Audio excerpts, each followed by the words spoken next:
Hey everyone, and welcome back. I'm Slippy, and today I wanted to do a run where Cherufe was the centerpiece of my strategy. I'll explain more later, but put simply, Cherufe has an interesting blend of types that each flow into each other very well. He inflicts burn and tries to inflict it quickly by interrupting the enemy with purge. Meanwhile, his scorched earth trait sends the opponent barreling towards staggered by breaking one poise every time Cherufe inflicts burn, providing another trigger for it. This plan sounds amazing on paper, but it's hard to put into practice. I'll get into these issues in a little bit, but for now, let's get into our first pick. To be honest, my first choice from these four was clear right out of the gate, but I'll explain one by one. Cherufe really loves to inflict burn. His entire kit and identity is centered around inflicting and triggering burn. However, his only method by which to inflict it is his more expensive skill, Ignite. You need 2 Fire Aether for this, and that's a tall order early in the run. I don't want Cherufe to rely on his less expensive move. I want to rain fire down on my enemies. So, my first question is,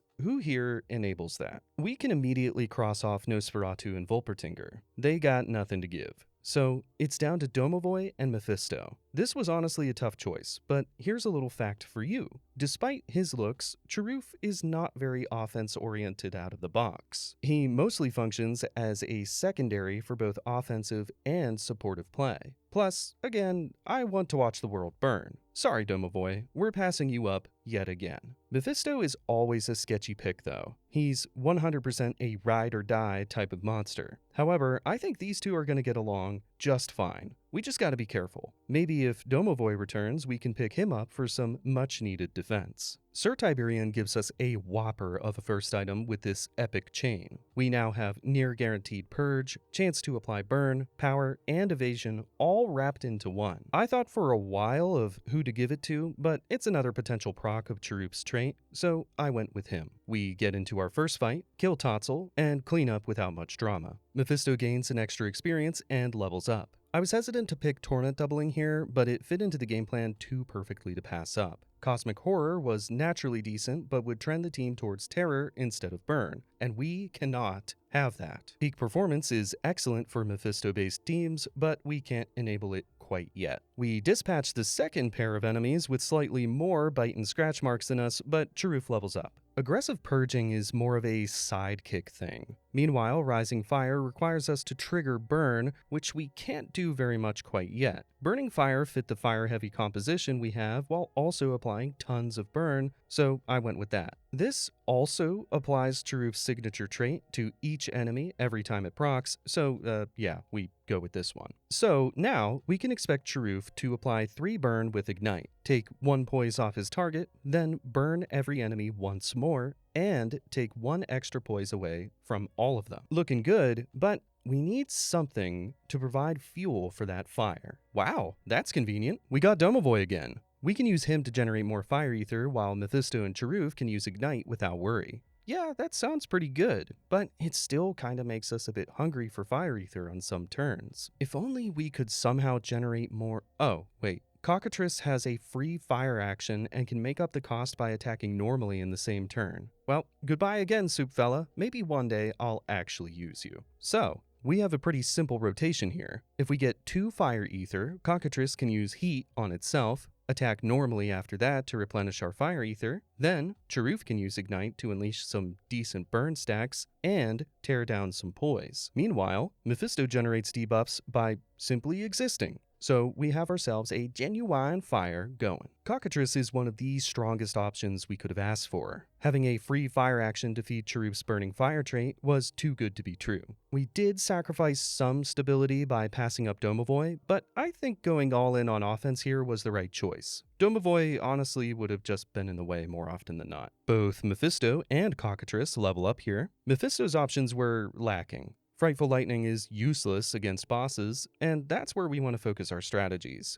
Alchemical Blast is good, but expensive. We went with Bonfire, but I really should have rerolled here. By contrast, Cockatrice gets a pretty obvious choice. Both Eye of the Storm and After Storm are great options in way different teams. Controlled Burn effortlessly fits into our team here. Cherufe is purging at least 1 ether for every attack thanks to the chain, so there's another stack of burn. Unfortunately, it's not considered to be originating from Cherufe, so the enemy poise won't be affected by this one. Honestly, I initially thought of Mephisto's terror stacks as low rolls for this composition. However, they're really helping a lot here. They consistently bring the enemy closer to staggering, which is something Cherufe loves. Remember, when an enemy is staggered, they take 50% more damage from everything. When those burn stacks start piling up, you'll start to pull some massive numbers, like you can see right here. And Cherufe levels up again. Lava Tide is definitively the worst option here. Alchemical Charge has a lot going for it in this composition, but it's really expensive. Plus, Flash Burn is a free action that applies a chunk of burn and fuels Cherufe's burning fire. Provided we have enough ether to spend, Cherufe can apply a total of 8 burn and break 3 poise on 1 target. Meanwhile, it applies 1 burn and breaks 1 poise on the other enemies all by itself. Cockatrice gets a cheeky level up from an orb and is given what I consider a god tier action for this team. A free action that costs 1 Fire Aether, 2 burn stacks, and generates 3 Fire Aether? I don't know what to say. It's like the game wants me to win. We can't really get around Warden's scarier tactics this time around, but I'm confident he won't dent the team up too bad. Round 1, I tried to enable the combo, but the available ether put us into an awkward state. I needed either Cherufe or Mephisto to generate a Fire Aether after Cherufe used Flash Burn, so Cockatrice could use Burn Conversion. I went with Cherufe here because of Mephisto's Torment doubling, guaranteeing that he'd inflict maximum burn stacks with Ignite. Warden's turn was simple, but he ends the round with 9 burn stacks and being dangerously close to staggering, while my side is set up to run him down. Round 2, we have more than enough to enable the combo. We lead Cherufe with Flash Burn into Ignite, essentially doubling Warden's burn stacks and triggering a fat instance of damage while staggering the poor guy. Cockatrice burn converts while Mephisto lays on the heat even more, bringing us up to 21 stacks. Warden triggers burn by using Echo and is just a little bit above half HP. Round 3 goes slightly different. I absolutely do not want Warden to use Volcanic Guard, so I opt to use Cherufe's Grapple, which purges enough ether to interrupt and trigger burn, while also applying a little bit more off the top.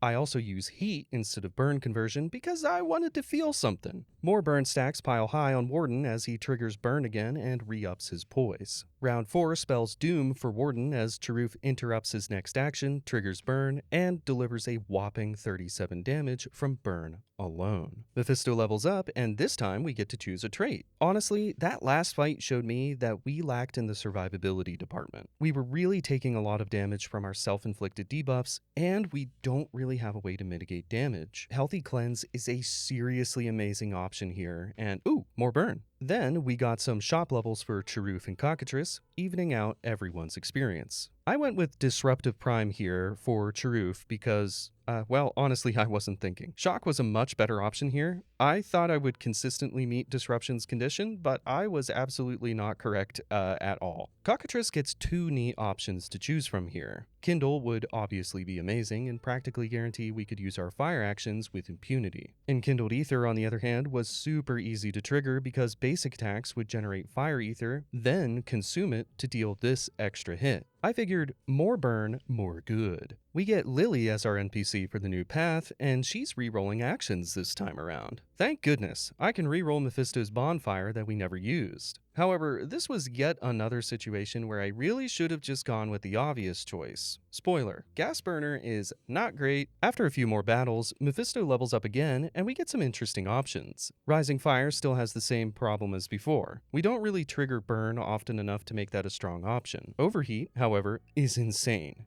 It's a free trigger of burn while also feeding into Mephisto's trait. Now we can choose other trigger-related burn passives if they show up. We finally ditch the useless Ocarina for decent staff on Mephisto, and both Cherufe and Cockatrice level up. Cherufe's choice was between Rapid Fire and Enkindled Aether. Both were solid options. Enkindled Aether would more reliably stack burn and break poise, while Rapid Fire would vastly increase our damage. I wound up going with Rapid Fire here. Cockatrice's was, well, okay, just look. Electrical burn is insane, while the other two aren't even relevant. Between our reliable burn application and desire for more damage, it really was the only option. Okay, so now's the time for a recap. This one is simple but elegant. Basically, our goal every turn is to get burn on an enemy with flash burn, use Cockatrice's burn conversion to supply more ether every turn, and follow up with ignite. Passives like Cherufe's burning fire apply more burn stacks, and we pretty much just let ignite and enkindled ether stack more and more burn while triggering these stacks consistently through rapid fire and overheat. All the meanwhile, Cherufe is absolutely shredding the enemy's poise and staggering them for even more burn triggers. No one is safe anymore. Given the right situation, Cherufe and Mephisto were able to fully stagger a gargoyle from 6 poise using only ignite, which is not their weakness. I think Starchump is about to meet their maker. Round 1, we go all in on the combo. I fully trust that even if we don't play around Starspawn's passive, it won't matter. We lead with Flash Burn and Grapple from Cherufe, Sudden Splash from Mephisto, and a basic attack with Enkindled Ether from Cockatrice. Starspawn lays some scary damage onto Cherufe, but their ailments are already stacking up, and their time winding down. Round 2, Star Spew hits us with a cheeky fire declaration. We didn't even flinch. Burn Conversion and Flash Burn laid on more stacks while we purged with Grapple. Mephisto applied more Terror stacks, and Cockatrice laid it on thick with a massive stagger right after topping off Cherufe in preparation for an incoming icy assault. Then, Starspawn proceeded to have Burn trigger 3 times for 30 damage each in an instant. Once for the interrupt, again for overheat, and a final time for it using ether. Round 3 saw Cherufe in the not okay range of health, and Starspawn was about to hammer us with some terrifying attacks. How unfortunate for our cosmic squid friend that 250 HP was basically string cheese levels of health. You know the drill. I'll let the turn play out.